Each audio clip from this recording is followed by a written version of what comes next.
Daddles, The Story of a Plain Hound Dog by Ruth Sawyer.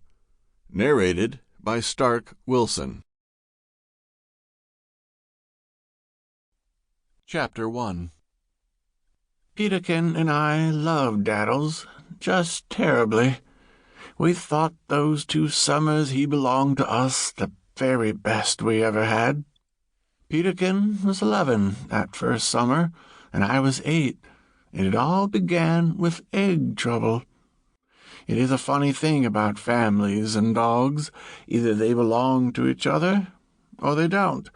If you asked Peterkin and me, and Daddles, we would all have said we belonged to each other. But if you asked the Monroes, the meanest, dirtiest, and most shiftless family in Haddock Harbor, they would have said he was their hound dog. If dogs belong to the whole family, they usually belong to the grown-ups.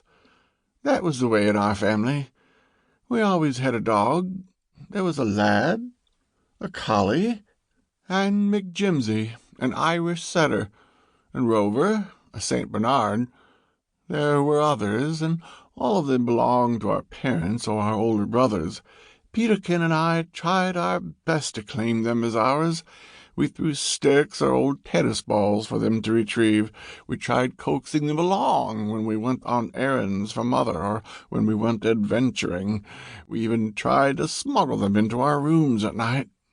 But they would have none of us. We just didn't mean turnips to them. Peterkin and I dreadfully wanted to have a dog of our own.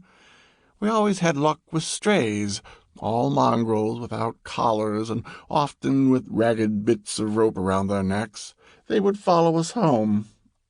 With Joe's help, we would feed them a good dinner. We would scratch them, hug them, throw balls for them, but Mother would never let them stay more than one night. After a good breakfast, we had to chase them up the lane and not let them come back.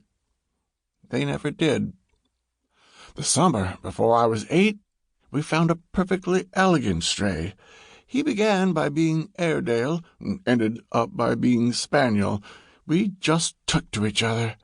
But that night a skunk came along to forage in our garbage can. By that time, having a good dinner and lots of romping together, the dog thought he belonged to us. So, of course, he protected us. He lit right into that skunk.